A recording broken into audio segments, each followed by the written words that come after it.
Hey guys, Johnny here. Today we are discussing the 2023 Best Picture nominees for the Oscars. More specifically, I am going to rank them. I did not hate any of these 10 movies. There was something amazing to enjoy about each and every one of them. But of course, since it is a ranking list, if there is a best, there has to be a worst. So worst does not mean I hated it. It just means that it's not something that I would probably go back to. All right, let's start with honorable mentions. Number 1 is RRR. It is one of my favorite movies I saw last year. I would rank it 1 or 2 in this list if it were nominated. I honestly think it's a crime that it wasn't nominated. If you guys haven't seen it, it is India's action buddy comedy thriller, which will have you laughing, crying, screaming, dancing. It will just leave you with your jaw on the floor. So highly recommend. I wish this was nominated. It better win Best Song. My next honorable mention is The Batman. I know that might seem kind of surprising, and I get why the Academy didn't put this in for Best Picture because they already have Top Gun Maverick and Avatar. I enjoyed The Batman more than both of those movies, I think. Of course, this isn't a popularity contest, so I get why it wasn't nominated. And also, I've heard The Woman King is fantastic. I haven't seen it yet, but that's another one I heard that probably could have been up there. All right, now let's start the list. Number 10, and I hate to do this on Women's History Month, but it is Women Talking, or as Marky Mark said at the SAG Awards, and women are talking. Women Talking tells the important story of Mennonite women choosing between whether they want to stay or leave their community, which has been riddled with abuse by the men. I thought the script was great, the acting was phenomenal. It just felt more like a play to me. It felt very insular. I see why it was nominated for Best Picture. It just wasn't my favorite. At number 9 is Triangle of Sadness. I really wanted to love this movie. It starts off with a very strong Eat the Rich premise, and unfortunately for me, the movie just went on way too long. It overstayed its welcome. It made a lot of interesting points, especially towards the end when this crew ends up on an island and wealthy people are forced to kind of reckon with their lack of practical skill. It's a good role reversal where people who were maids before are now in power and vice versa. And I really like that about this movie. Frankly, I like The Menu better if we're talking about Eat the Rich stories that came out last year. So yeah, still a fun movie, but not my favorite. All right, 8th on the list is Elvis. Obviously, Elvis is known for its Oscar-worthy performance from Austin Butler, who plays the king of rock and roll. He does a phenomenal job, and this movie was fun. It's very Baz Luhrmann. If you've seen any of his films before, Moulin Rouge, Great Gatsby, you know exactly what you're in for. Unfortunately, it falls into the same predictable storyline that every biopic does. You know, maybe one of the reasons that it is so predictable is that this story has just happened to a lot of famous singers and bands and just famous people in general, where they put their trust in some skeevy manager, producer who takes away all their rights. It's obviously done in a different way than some biopics, but personally, I think Walk Hard, the Dewey Cox story, did it better. Number 7 is Tar, which tells the fictional story of a modern composer named Lydia Tarr who finds her life upended by cancel culture. Similar to Elvis, this movie is more well known for its acting performance. In this case, Cate Blanchett puts on a masterclass of acting as Lydia Tarr. For the rest of the movie, I think it took too long to get to the point. Cate Blanchett is amazing though, and if Michelle Yeoh wasn't in a movie last year, she would run away with Best Actress. Number 6 is Avatar: The Way of Water. The mythical movie that was promised to us by our ancestors finally came out in 2022. Now, was it worth the wait? I mean, yes and no. It was a very worthy sequel with amazing visual effects. Of course, that's what everyone talks about with movies like this. You know, it takes a decade to make almost, so I get it. And there is a big message in there about not polluting the oceans. However, the fact that it borrows a lot from the first movie in terms of villain and motives, it just feels like we've been here before. The movie was visually stunning, and I think that's kind of why I have this higher on my list than the others, but you know, I am hoping for something completely different in the next few movies. Number 5 is The Fabelmans. This movie tells a story about Steven Spielberg's upbringing told by Steven Spielberg himself. The acting, the locations, the costumes, everything in this movie is done right. You can really tell Spielberg is trying something new with this. There's a lot of shots I haven't seen him do before. I did enjoy this movie a lot, and I think he might be a sneaky dark horse to win Best Director, but that'll probably go to Everything Everywhere All at Once. Number 4 is All Quiet on the Western Front. Based on the book, it tells the story of the end of World War I from the German side of things. For those of you who aren't history buffs, Germany was the enemy to the United States back then, but you will find yourself rooting for the Germans a little bit in this, and that's because it's mostly an anti-war movie. What All Quiet on the Western Front does better than a lot of other war movies is contrast the brutality of the battlefield with the comfortable, cozy lifestyle of the generals and politicians planning the war. That contrast mixed with the stunning cinematography, makeup, costume design, production design, set design, everything that went into this movie really makes it one of the best movies I saw last year. And that is a huge surprise. I did not expect to love this movie, but I did. Number 3 is Top Gun Maverick. This is the movie that everyone said saved the film industry, and they're pretty much right. It got a lot of casuals who don't watch the Marvel movies to finally come out of their homes and go to a movie theater. And that is honestly the best way to see it. There are some poor souls right now probably watching it on a small airplane television screen, and they are not getting what this movie is selling. Like its predecessor, Top Gun Maverick really succeeds because of its practical effects. The fact that Tom Cruise, Miles Teller, and the rest of the gang are actually in these planes flying at dangerous speeds, dangerous altitudes, makes this movie great. You can feel it. If this was all done in CGI, not a lot of people would be talking about it as much, but seeing this movie, especially in the theaters, especially in IMAX, makes you get that childhood feeling you got when you first went to a big blockbuster movie. My one gripe with the film, and I think this is a gripe that a lot of people share, is that the enemies, just like in the first one, are faceless. They're nameless. They don't belong to a country. They are just the enemy. I'm guessing they chose not to name the enemy because they don't want to piss off that international audience that might really enjoy this movie. So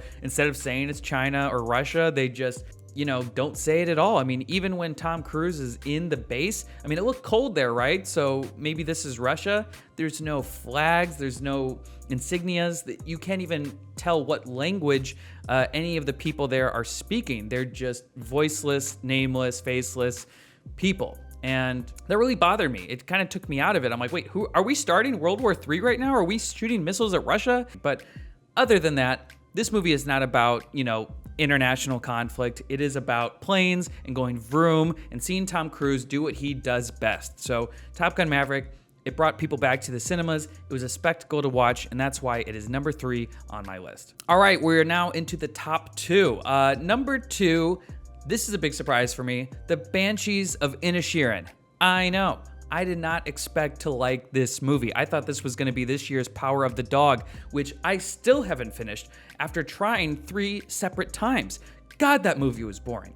Banshees of Inisherin didn't look any more interesting. For those who don't know, the movie is about Colin Farrell and Brendan Gleeson, who are 2 really great buds in this very small village, and Brendan Gleeson, who realizes that his life is almost over, wants to do more with it, doesn't want to just keep hanging around and drinking with Colin Farrell. So he just decides we're not friends anymore, and if you want to be my friend, then there are going to be consequences. The deeper meaning of this movie is that it's all an allegory for the Irish Civil War, but if you just want to take it at face value of these 2 friends who are just not getting along, it is absolutely charming. This movie really transported me to Ireland. It is the most aggressively Irish movie I think I've ever seen. I really enjoyed it, and that is why it is number 2. And now, no need for a drum roll because everyone knows what it is. My number 1 movie of the top 10 Best Picture nominations for the Oscars is Everything Everywhere All at Once. This was not a hard decision. If RRR was nominated, it would have been a difficult decision, but it's not, so this was very, very easy. Everything Everywhere All at Once tells the simple story of a daughter who just wants her mother to accept her for who she is, wants to repair their relationship. Not easy to do. In fact, it's so hard that they have to go through a multiverse to solve their problems. Not just a multiverse. They have to see their lives in 1,000 different variations. This movie had me hysterically laughing out loud. Shout out Ratatouille. It had me crying towards the end. And it just makes me want to do taxes and laundry with it for the rest of time. I love this movie. I've seen it multiple times, and I'm going to keep seeing it. It is this year's best movie, in my opinion, and I really do think it has a great chance to win Best Picture at the Oscars. All right, that is my ranking 10 through 1 of the Best Picture nominees for the Oscars 2023. Before we go, I just want to give you guys quick predictions of what I think is going to happen throughout the rest of the show. I haven't seen every single movie, so I'll try to avoid the categories where I don't know much about them, but I have seen a lot of them, so let's just get through it really quick. All right, first up is Best Director. I think this is easily going to go to the Daniels. Everything Everywhere All at Once has a great chance of sweeping sweeping the Oscars in a lot of the major categories, so no surprise here. My one dark horse is Spielberg for the Fabelmans. The Oscars sure do love them some Spielberg, and they do love movies about movies, so wouldn't be surprised if he did win, but this is probably going to the Daniels. Best Actor, I've said it before, I think it's going to go to Austin Butler. He did an amazing job as Elvis.